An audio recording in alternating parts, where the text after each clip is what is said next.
La ville millénaire de Xi'an vient d'accueillir le président chinois Xi Jinping et ses homologues des 5 pays d'Asie centrale. Dans son discours d'ouverture, le président Xi a déclaré que la Chine et les pays d'Asie centrale devraient approfondir leur confiance mutuelle et se prêter mutuellement un soutien sans équivoque sur les questions concernant la souveraineté, l'indépendance, la dignité nationale et le développement à long terme. La sécurité étant l'une des priorités du sommet, le président Xi a appelé à construire ensemble une communauté à l'abri des conflits et bénéficiant de la paix durable.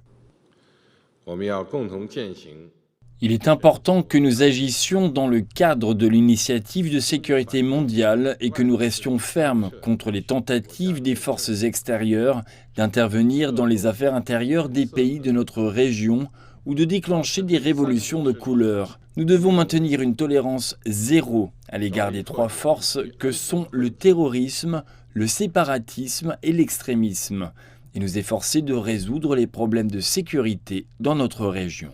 En 2022, le commerce bilatéral entre la Chine et l'Asie centrale a enregistré un record de 70 milliards de dollars. Pour stimuler plus fortement les échanges économiques, le président Xi a indiqué que la Chine adopterait davantage de mesures de facilitation du commerce et optimiserait les accords d'investissement bilatéraux. Il s'est également engagé à renforcer la connectivité avec l'Asie centrale en améliorant les infrastructures transfrontalières telles que l'autoroute Chine-Kirghizistan-Ouzbékistan et l'autoroute Chine-Tadjikistan-Ouzbékistan. Le président Xi a par ailleurs suggéré la construction des centres de groupage et des entrepôts pour le fret ferroviaire Chine-Europe dans les pays d'Asie centrale. Depuis longtemps, la Chine travaille en étroite collaboration avec les pays d'Asie centrale dans le secteur de l'énergie et le président Xi a déclaré que les 2 parties devraient étendre leur collaboration dans ce domaine. La Chine propose d'établir un partenariat Chine-Asie centrale pour le développement énergétique.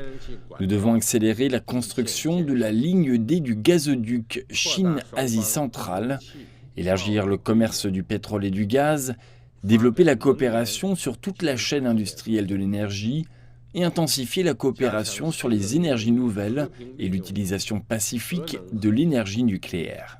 Le président Xi a également appelé à davantage d'innovation verte et d'échanges entre les peuples. Les 5 dirigeants d'Asie centrale ont fait l'éloge des résultats de la coopération entre les 6 nations. Ils ont salué la contribution de la Chine à la sécurité mondiale et à la croissance économique. De plus, ils ont précisé qu'ils soutenaient la voie de développement et les intérêts fondamentaux de chaque nation. Juste après le sommet, les 6 dirigeants ont signé la déclaration de Xi'an du sommet Chine-Asie centrale qui salue une coopération globale et productive. Cette déclaration souligne une plus grande coordination dans le cadre de l'initiative de la ceinture et la route, ainsi que l'accroissement des échanges commerciaux, une plus grande connectivité des infrastructures et une augmentation du nombre de vols. Les 6 nations ont par ailleurs condamné toute forme de terrorisme, de séparatisme et d'extrémisme et ont convenu de travailler avec la communauté internationale pour reconstruire l'Afghanistan. La Chine et ses partenaires d'Asie centrale ont en outre souligné que l'intégrité territoriale et la souveraineté ne devaient pas être violées. Lors d'une conférence de presse, le président Xi a déclaré que ses homologues d'Asie centrale et lui-même avaient approuvé une liste de résultats pour le sommet et établi un plan directeur pour le développement futur des relations entre la Chine et l'Asie centrale. Il a également déclaré que le sommet avait donné un nouvel élan au développement et à la vitalité des 6 pays. Le sommet Chine-Asie centrale se tiendra tous les 2 ans. La prochaine rencontre aura lieu au Kazakhstan en 2025.